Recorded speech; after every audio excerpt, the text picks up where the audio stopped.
Hello, friends. Welcome to episode 12 of the Delgado Podcast, a show featuring academics, authors, artists, and people who challenge the way we think and how to take action.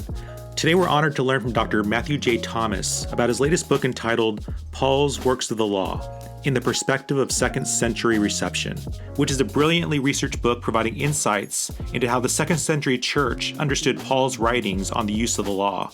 His latest book received praise from biblical scholars like Alistair E. McGrath, John Barclay, and N.T. Wright. So I sort of geeked out in this conversation because I never studied second century church writings before, and I really love learning from Dr. Thomas on how some of these passages in the Bible, especially regarding justification and the use of the law, were originally understood. I walked away from this discussion feeling encouraged and challenged to start reading some of these foundational Christian writings to help me with my own understanding of the Bible.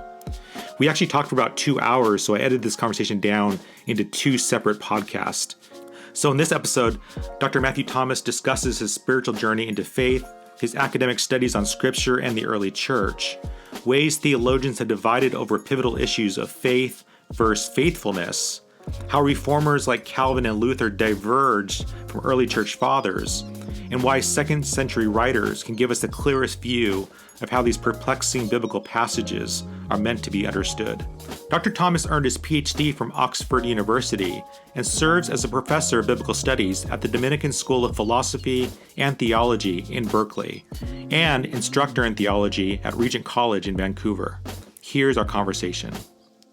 So I have just very, very little insight into the early church fathers. Yeah. And I was sharing with you growing up, I fell in love early on with people like Luther and Calvin and Charles Hodge and Spurgeon, and a lot of them came from kind of that Reformed kind of tradition. And so that led me into a Presbyterian Reformed church where I learned a lot, and the pastors were very much study Burkhoff and study these systematics and the Westminster Confession of Faith. So you kind of know my kind of path. Yeah. And as I've kind of been exploring different traditions, I've just been falling in love with just different ways that different traditions are looking at Scripture, and also as Paul specifically, because Paul really did so much as far as Christian theology is concerned, as far as doctrine of original sin, justification. And so when I was going through looking at upcoming books on Amazon, I saw your book, and then I started to research. I was like, oh my gosh, you've been focused on Paul and this idea of works of the law for I think at least 9 years. Is that right? It's been a while. It's been a while. So I want to ask you, what got you started? Because that's a huge chunk of your life devoted to Paul, and specifically works of the law. Yeah. And can you share us a little bit about your journey? What led you to that point? Yeah. No, absolutely. Thanks, Mike. So, it's interesting. There are probably a lot of parallels in our background as well. And it's interesting if you trace this all the way back. You can trace this all the way back to really when I was, in middle school and high school, and really wrestling with a lot of kind of what I was taught in church, and just trying to figure out, hey, how do I make sense of what I've been given here.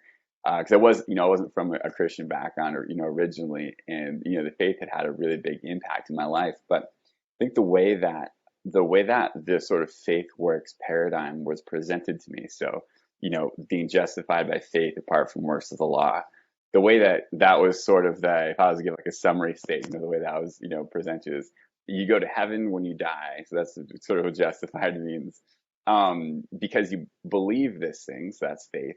And not because of anything else that's around, so anything you do. And I guess I want to say before anything else, I still think there's some truth to that, in the sense that it's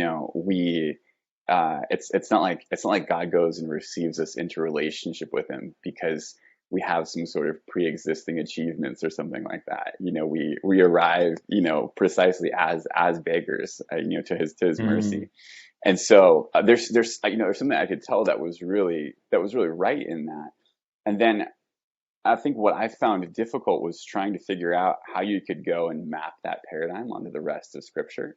And so kind of put on the shelf reconciling that paradigm with with the Old Testament, or reconciling that paradigm with, Jesus or the other, epistles like James or whatever. Even just when I was looking at Paul's writings and saying, okay, how do I fit this onto Paul's writings? I really struggled with that, because it seemed like there's a lot of things that Paul was saying that seemed like it's almost like he presupposed that the congregations that he was dealing with, that there's kind of a moral framework that they had to adhere to, and if they didn't adhere to it, they were toast. They're out the door. And so I was just trying to think, how does all these pieces fit together? And for me, it really actually it caused quite a bit of difficulty. And I think, I got to the point where I was just basically like, I don't know if I can really believe this stuff anymore. So I kind of, for all intents and purposes, just stopped practicing the faith for a while, because even though I couldn't walk away from it entirely, because I had seen the effects in my life, I also just I had no real clear way of making sense of this dichotomy. And then it also sort of left open the door. It's like, well, hey, if you prayed this prayer, you believe this thing, you're good regardless. And so I was like, okay, well, I guess I'm good regardless. So whether this is true or this is false, I guess it's not really going to change for me, because I prayed the prayer and I did the thing. So, and now, it's interesting. That's it's easy to kind of look at that and say, boy, that's not fantastic theology. That's that might be some kind of broader theological truth reduced to some to some caricature. But that was genuinely the ideas that I was engaging with. That was really what was what was live there. And so as I went on, there was I mean, gosh, there's just too much in the faith, and that I couldn't deny, and too much that God had done in my own life that I couldn't deny. And so long story short, I ended up going into doing to ministry work after I went to Pepperdine University, and I was working at an inner city ministry in Oakland called Harbor House Ministries.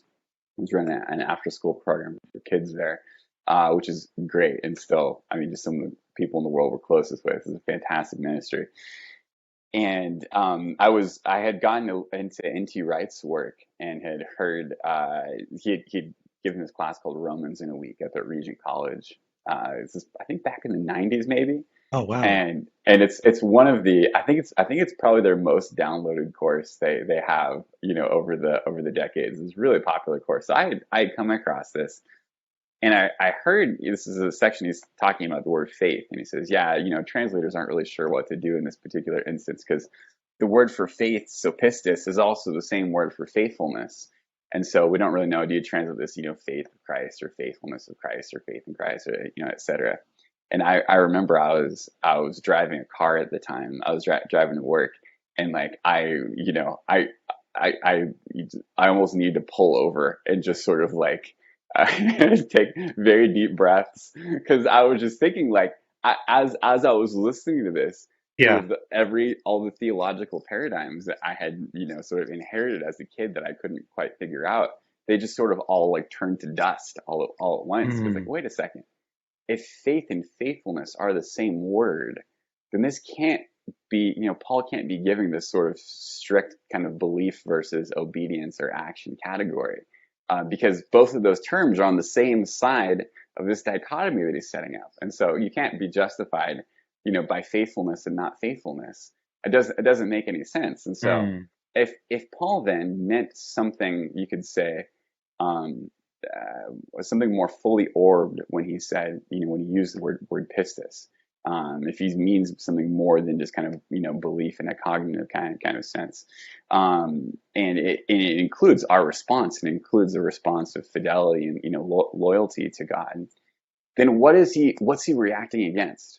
What's that other term that's there, and how does this whole dichotomy, actually work? What's the actual conflict that Paul's engaged in? And so that then led me to saying, okay, well, what's the other term, and how do we make sense of that? And then from there, it was looking into all the new perspectives on Paul and seeing, what Wright said about that versus what people like Luther and Calvin said about that. And then finally, going and starting to look at what does the early church say about this, and how does this kind of relate to our contemporary debates and everything? That's fantastic. And I feel like going back to that challenge of early in your life as you were kind of exposed to one form of Christianity Hmm. and then going through that season of like doubting, like, what does this really mean? And that place where you got, and I think a lot of us get there when you Hmm. start to take the Bible seriously or you start to study, Hmm. where you start to feel like, what does this really mean to me? Is this true? Um, you start having all these questions, and the more serious you take the Bible, sometimes the more questions you'd have, Hmm. right? It doesn't make things easier by studying the Bible. Things get more complicated, and Yeah. then there's more viewpoints that Yeah. you start getting exposed to. How did you kind of come to terms with that kind of doubting period, and then moving forward to like go to Pepperdine, and then like take your faith really seriously to actually go to seminary and like pursue Yeah. biblical studies? Yeah. Boy, that's a fantastic question, Mike. I think for me, I think even though there was questions that I had unanswered, I think I think coming into contact with real evil and then being reminded by contact with real evil of the reality of of real goodness and God's own goodness, and having experienced that in my life and seeing the way that God had shared his own goodness with me and going and shaping me in a way that was different from the background and the way that I grew up and stuff. I think for me, I kind of got to a point where I'm like, Lord, I don't have all the answers to these questions, but I know that you're worthy. I know that you are more worthy than anything else I've come across. And I know that, this faith that you've given me, there's nothing of greater worth than I've experienced. And so for me it was coming to that realization and having confidence in the truth, just that if God is the author of all truth, that that the truth will be vindicated in some kind of way, and God will show himself to be vindicated even if I can't see the way that that's going to work out right now. And so for me, that was kind of going to Pepperdine. I'd never gone to a Christian school before. And so for me, it was actually, I kind of come from the opposite of a sheltered background. And so for me, it was quite refreshing going to a place Mm. where, you had a place where the kind of the life of the mind and also the life of, faith were integrated in the way they are there.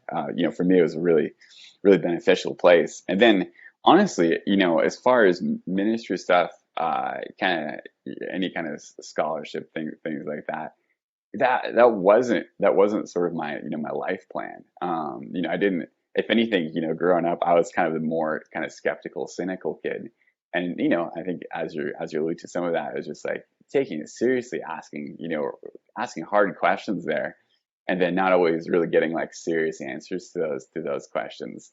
So, I was political science and international studies when I was Mm. undergraduate. I wasn't like a theology guy or anything like that.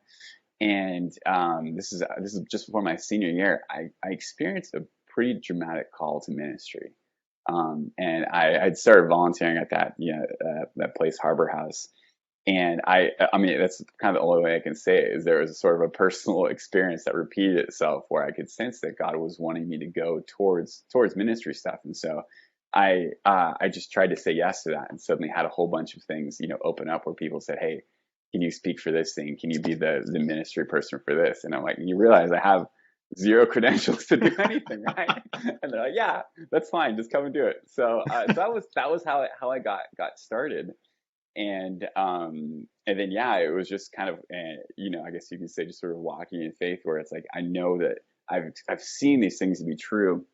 I think particularly doing inner city ministry, I think that in some ways that was actually easier for me, because the way that I'd been raised when I was younger, there's a lot of parallels with the kinds of stuff that I was running into with kids that we're working with. And so, for even though I didn't have the answer to every theological question, I could look at their lives and I could look at my life when I was their age and say, "Hey, God took me and he turned me and brought me to a very different place than where my life should have ended up, if he hadn't gone and done what he had done." And so for me, it made it easy to kind of go and to be able to serve in that kind of context. And then just since then, just the way that we've experienced God's direction and faithfulness has just been, it's been unreal. When I got into that, I was never thinking, hey, so this is going to lead to all that stuff in Paul that you could never figure out, all that suddenly, all that eventually being resolved and actually, being able to contribute something, kind of to scholarship stuff. I never had any clue any of this was going to happen. I love how you explain kind of like how faith impacted you personally, and then you like leading you to do ministry and outreach and helping the youth, and then like God using that critical, skeptical mind that you had to like Mm. apply it to like things like works of the law and like Yeah, Paul's words, and like taking your questioning and like going deep, like let's go deep on this. And I just love that, like in your search, like you're like, let's take a look at the early church. Let's see yeah, what they said. How did they interpret Paul? Because like talk about how do you get to the authorial intent? You try to get as close as you can to like the readers of the time to get yeah, a sense of what was Paul meaning here. yeah, Um, yeah, so tell me about like that journey, like as you began to like explore that concept yeah. um, of like, okay, justified by faith, and is it faith, faithfulness, and then like, what is that opposed to works of the law? What is works of the law? Walk us through like how you began to like query that. Yeah. So for me, I had always, from what I knew about the early church, I'd always just held a high view of it without really knowing a whole lot. I think, like a lot of people just kind of bouncing between different, denominations, ecclesial contexts and stuff. I just didn't have a whole lot of real knowledge besides, gosh, these people sound really cool from the little tidbits I've picked up, and I would really love to study them someday. And I already had, kind of a high view to go and start with. And some of that is just, just based off of, if you're thinking in relation to scriptural interpretation, like these are people who share the same context. They're people who are, historically, they're so much closer and have such closer ties than we can ever possibly hope to go and to reconstruct by, the best of methods that we can go and come up with. There's a quote from C.S. Lewis, which you probably come across, that features in the conclusion of the book, from his Fern Seed and Elephants, which just kind of says, the idea that we as sort of modern people can go and reconstruct everything perfectly, and that everybody in, the original context, just, who understood the culture, who understood everything, that they didn't get this. This idea is so preposterous. I almost don't know how to engage with it. And yeah, so anyway, I've kind of always had that just as as a sense of, when you need to understand what scripture means in one way or another, that you kind of have that as a, as a guide, though it wasn't something that originally I'd gone and tested a whole lot of. I really got into, when I started at Regent College, I had a chance to start reading through the early church fathers, and was just blown away. The richness that was there, I just found to be unbelievable. And so that was already happening as I was kind of going out at the same time as I was doing this work on justification. So, some papers I was writing on justification and stuff, and then particularly this paper on works of the law, which became sort of the seed article, which then became the dissertation, which then became the book in the first version, and now in the new versions coming out with IVP. That paper I wrote, or you can say the genesis of that paper is I was just doing an assessment of the old and new perspectives on works of the law, because the longer I studied, it kind of seemed like this is really your key issue that divides them. There's a lot of other stuff that they're more or less on the same page, or at least kind of in the same ballpark. And when it comes to works of the law, they weren't in the same ballpark. They weren't even playing the same sport. It's totally different.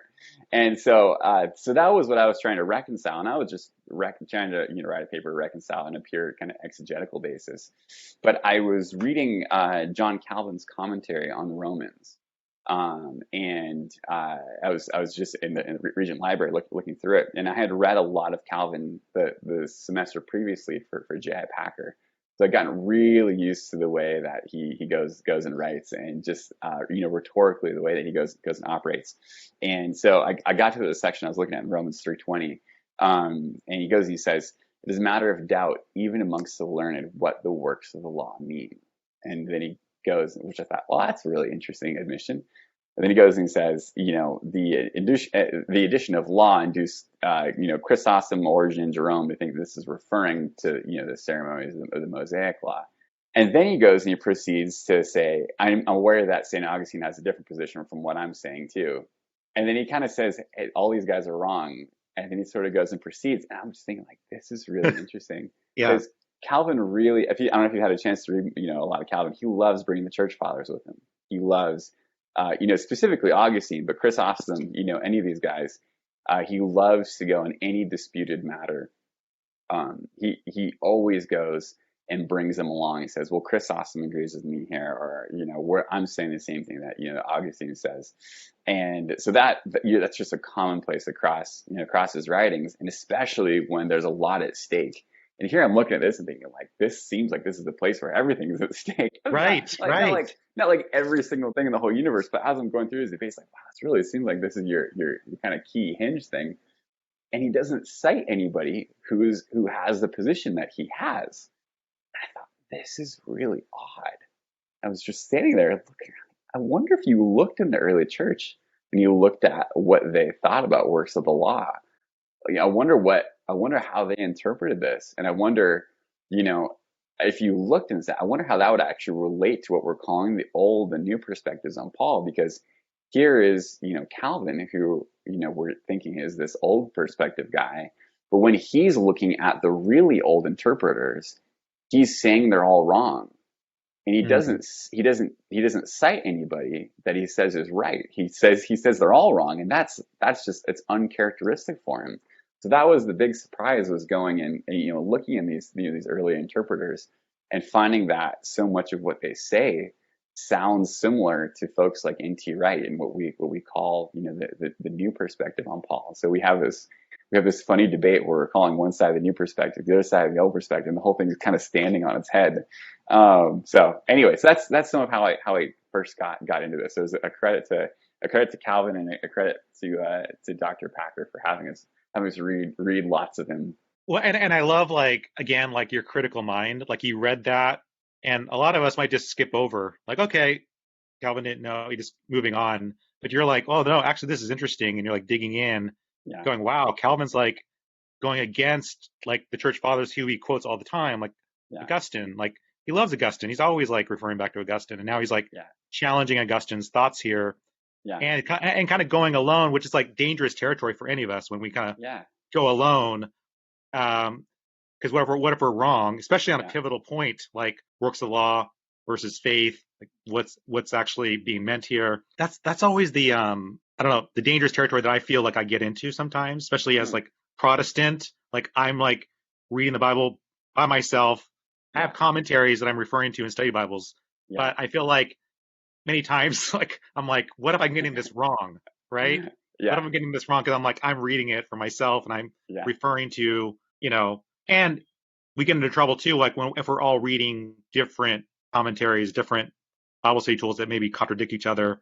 Like, that's right. That leads to a lot of trouble. No, so what you're saying is really, I think is really important. And for me, what I recognized was that I think I recognized that when it came to sort of questions of authority, that I already implicitly recognized the authority of the early church, because when it came to the texts themselves and the transmission of the text, so which books are constitute inspired scripture among the variety of books that you're going to find that are that you're going to find within the history of early Christianity. Which of these go and constitute inspired scripture, and then the sort of the reliability of transmitting these texts faithfully through the centuries. I recognize that on both of those grounds, I already said, the early church's authority is the authority. Not that there's some sort of independent authority, but I just implicitly think that God has gone and given them the authority to go and to do this, so that if, I guess you could say, kind of following Luther, if somebody wants to go and toss the book of James out and say, hey, this isn't by the apostles, like, no, I don't think that you can go and do that, because I think that there is, sort of that consensus of the early church. If just think to myself, like, if God wasn't guiding the church of the martyrs, like, who would his promises of guidance apply to? Because I know that I'm not a martyr. I haven't done anything, in the realm of being as cool as Ignatius of Antioch, or any Justin Martyr himself, or any figure like this. So if you don't have sort of an implicit level of trust in God's guidance of the early church, then to whom will the promises that Christ goes and makes, as far as the Holy Spirit leading you into all truth, who would that apply to? So for me, that was always like, if you were to deny there being a kind of authority with the early church like that, then it always seemed to me like the whole project of Christianity would sort of like kind of crumble. Like, it doesn't. You could then just sort of do pretty much anything and interpret things any which way. And so at the very least, that seemed like that was like the most solid foundation I could come across. And then building on that is just thinking, if I'm reliant on them for the texts themselves, then it's at least reasonable to think that they might know something about what the texts mean. That doesn't seem like it's a stretch. That if by God's mercy He's gone and preserved these texts and transmitted these texts through the agency of the early church, then it makes sense to go and to look and say, if we're trying to figure out what do these texts mean, why don't I go and ask them? That seems reasonable. And it's funny, there's another line in the book that kind of starts the third section, which is the lengthy section that looks at the early interpretation of the works of the law, where Irenaeus just goes and says the same thing, where he says, hey, if there is to arise some dispute on some important question with regard to the faith, how would you go and solve this? And so he's writing about 180 AD, and he says, well, it seems obvious. You would just go and ask the churches, that held kind of constant discourse, going all the way back to the time of the apostles, because they knew this stuff. They knew this personally. So anyway, that's some of how I got into all of that. And I like that you mentioned kind of the old versus new perspectives on Paul, especially in relationship to the works of the law. And I actually never really, I guess I've been out of the loop, because I kind of was just I guess raised with, like I mentioned, kind of the Reformed tradition. So that, I guess that would be the old kind of view of perspective of Paul. Yeah. But also, like, I love N.T. Wright, and so like I never really heard the term like new perspective on Paul until recently. So can you kind of like share a little bit about like old versus new in relationship to works of the law, just to kind of give like categories? Like, I don't really know too much about the old versus new. And is there a third? Yeah. Gosh, that's a good question. Well, so part of the difficulty is that when you really go and spend a lot of time with the primary sources, you'll find that especially when it comes to the way that they think Paul is reasoning, that even among the old and new perspectives, you're going to find a lot of difference between just within those categories. And so that for me, seeing how different Luther and Calvin, how different they understood Paul's logic, that to me was really fascinating when I had a chance to just spend a lot of time, reading them and why they think Paul is rejecting works of the law. And then similarly, with the new perspective, with Sanders and Dunn and Wright, so the main figures that I go and engage with in the book, even if they agree on the matter, that as far as what are the works of the law, what does practicing them signify, they all have quite different reasoning for why they think Paul is rejecting these. And so they end up just sort of like kind of all over the place as well. And so there's enough coherence to be able to go and to still use these categories and still talk about old perspective, new perspective. But really, when you spend a lot of time with the primary sources, you recognize that it's not uniform, and even figures like like that you might think like Luther and Calvin, that they would be more or less uniform. It's really really interesting to see how different their reasoning actually goes and runs. I think it's fascinating. It makes for some really really interesting reading. When it comes to the question of what we're talking when we talk about works of the law, Luther and Calvin, and then the sort of the kind of Lutheran and Reformed traditions that follow from them, they tend to interpret works of the law as anything that one can go and do to earn salvation, and so to be justified before God. And it's usually interpreted at an individual level. And so the significance of doing these is you're trying to earn merit to be saved before God. So you yourself. So there's kind of anything that you can sort of, it's kind of a catch-all category. Interestingly, it goes and includes both works done apart from God's grace and those that are empowered by God's grace, also. And that's not directly relevant to the early perspective stuff. But when you get to the theology of St. Augustine, that's when that sort of distinction is there, because they're sort of distinguishing themselves and their interpretation from Augustine's interpretation there. If you are to look at the new perspective and say, what do they understand by works of the law? Those figures are going to say, when Paul says law, he means a specific law. He's talking about the Torah. He always means the Torah. And so the question is, do you have to go and continue to obey the Mosaic law within the new covenant? And within that law, there's certain works that always go and come up in his letters. And then if you're looking within, kind of early context, they always seem to come up as well. So things like circumcision, Sabbath, food laws, the various kind of calendar observances, things like that. So those figures we call the new perspective. So Sanders, Dunn, Wright, people like that.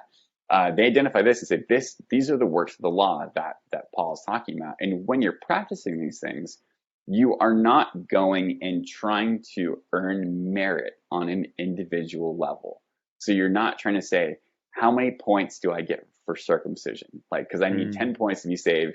Circumcision is 6 points. Observing the Sabbath is 3 points. Now I just got to do a couple other works to get up to the threshold, and then I'm good.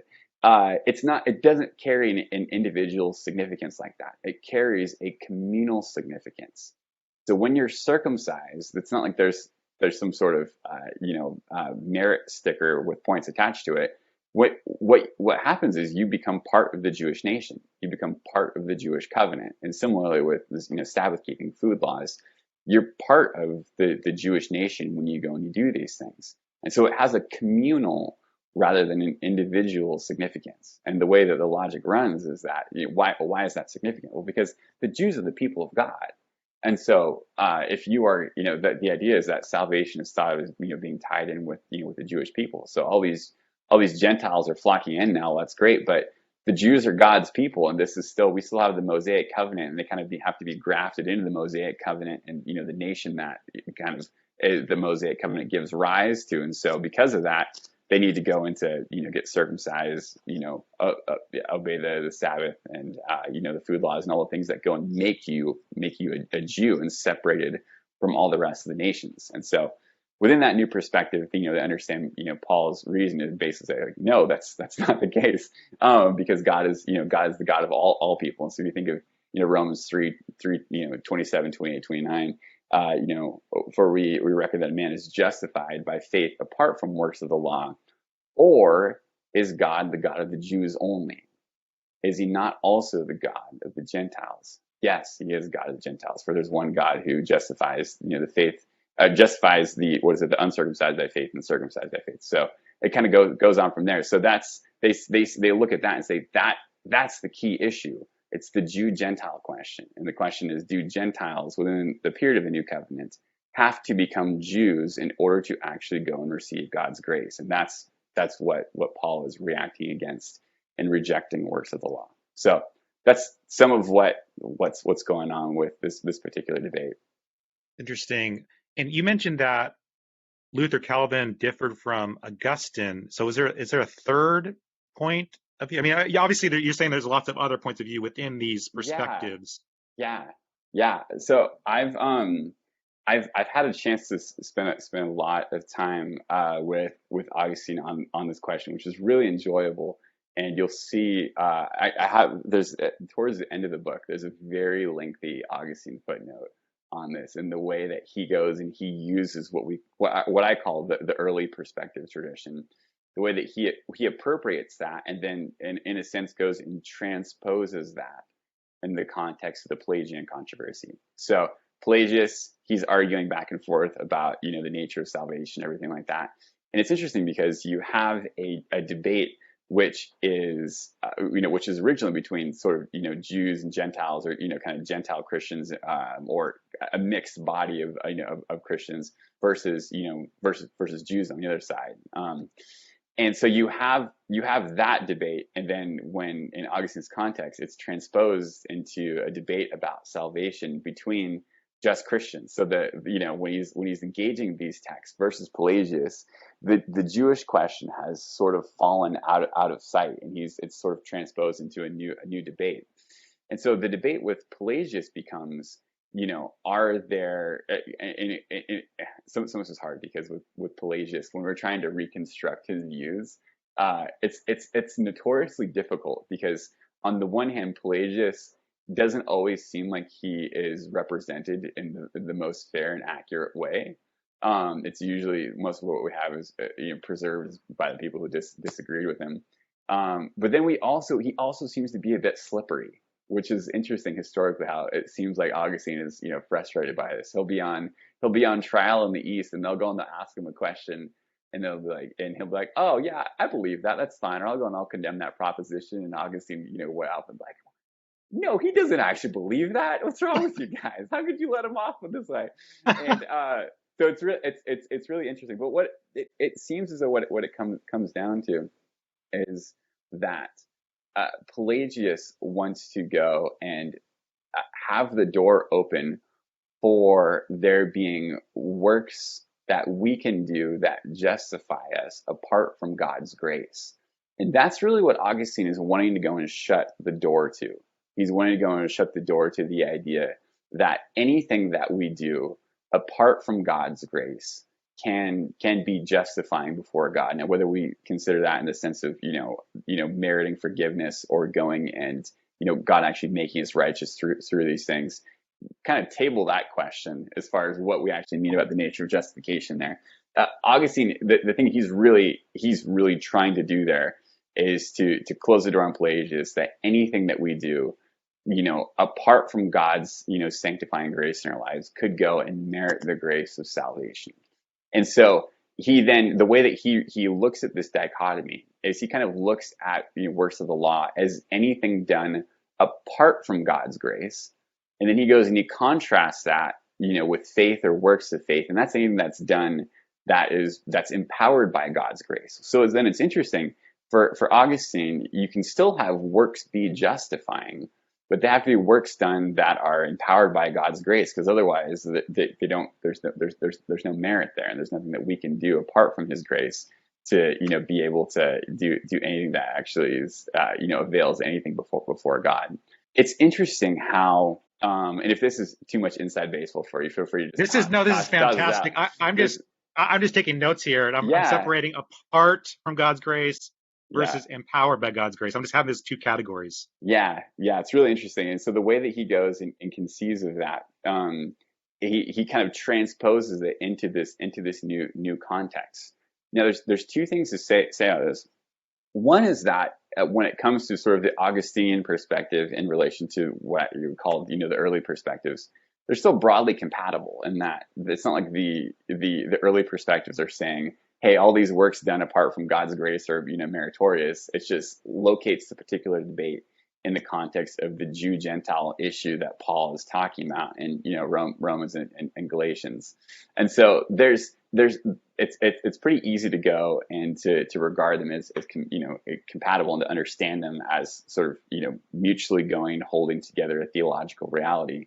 The other thing that you should say, that you have to kind of acknowledge, is that Augustine himself, he doesn't abandon what we would call the early perspective, because outside the context of this Pelagian controversy, so towards the end of his life, after he's sort of done beating Pelagius with a shovel or whatever. And this all these disputes. Towards the end of his life, he has this little treatise called An Answer to the Jews. And what's fascinating is that here he continues to go and to say the early perspective stuff that he's said kind of early on in his career when he's outside of the context of the Pelagian controversy. So once the debate is back to a debate between Christians and Jews, he sounds just like these early figures, like Justin Martyr or Irenaeus or Ignatius of Antioch or Origen and then going forward, it sounds a lot like N.T. Wright as well, and these figures that we're calling the new perspective. And so it's important to go and to see in Augustine's own thought that even where it goes and develops, it doesn't develop in a way that is incompatible with the views that you could say the early interpreters held. It's just he's engaging a new problem, a new issue within the context of the Pelagian controversy. And so it's kind of, so to take Calvin as one example, Calvin sets his position both in distinction to this, what we call the early perspective. So what he identifies with Origen, Chrysostom, Jerome, and both Luther and Calvin, they often say Jerome is, or not sorry, Jerome. They'll often say that Origen is kind of the big guy who goes and gets everything wrong, because in their own historical context, Origen's commentary on Romans is the earliest interpretation of this stuff that they have, and they both tend to look at this and say, we think this is wrong, and so they kind of pin all the errors on Origen and say, hey, he must have messed things up, which is really interesting, because having more access to historical sources now, we can actually look at Origen and say he instead of doing something new, he's actually going and just saying what everybody before him said. So Origen is being a traditionalist rather than an innovator in this area.